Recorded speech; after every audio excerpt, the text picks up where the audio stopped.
Merci beaucoup. Merci beaucoup. Merci. Voilà. À bientôt. Merci. C'est une extrême chose. Ils sont même allés vous voir à Paris, si je comprends bien.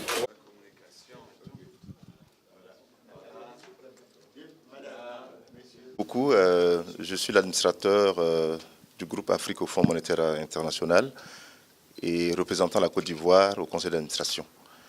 Le Premier ministre, chef du gouvernement de la Côte d'Ivoire et en même temps président de notre groupe des pays africains francophones au conseil d'administration. Et je suis venu pour cette mission de consultation avec mes autorités rendre compte des dossiers que je suis au nom du gouvernement de la Côte d'Ivoire au Fonds monétaire en ce qui concerne les programmes en cours avec le Fonds. Et ce programme se porte très très bien parce que les performances économiques de la Côte d'Ivoire impressionnent et la Côte d'Ivoire aujourd'hui c'est un cas d'école. Donc je suis venu rendre compte explicitement au Premier ministre et au gouvernement comment les relations sont renforcées entre le Fonds monétaire international et la Côte d'Ivoire. Absolument, parce que c'est en cours et d'ici le mois de juin, le conseil d'administration va se prononcer sur la dernière revue du programme et qui est déjà, je peux dire, concluant et un décaissement suivra.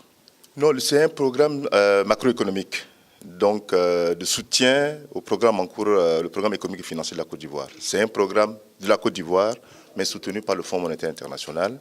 Et l'exécution de ce programme, la revue de la dernière mission qui s'est venue à Abidjan, sont concluantes. Le gouvernement ivoirien a mis la diversification de l'économie et les transformations structurelles en première ligne, donc comprenant les performances des PME et des PMI et le financement du secteur privé en général. En fait, le gouvernement ivoirien s'est mis sur un axe de la croissance accélérée et le développement de la Côte d'Ivoire.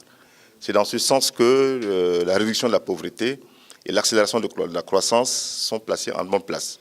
Et comme vous savez, le secteur privé, en général, c'est le moteur de la croissance.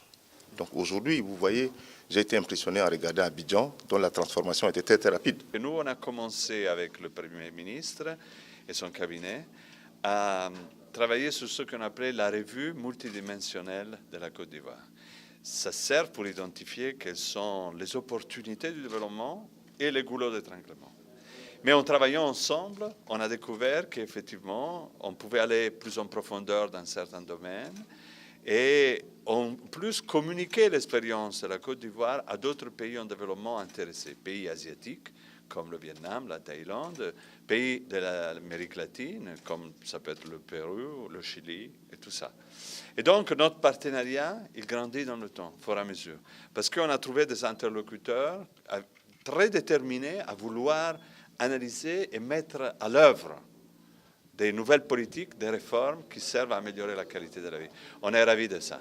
Préparer le rapport dans lequel on analyse les goulots d'étranglement, les opportunités et on va le lancer donc en juillet.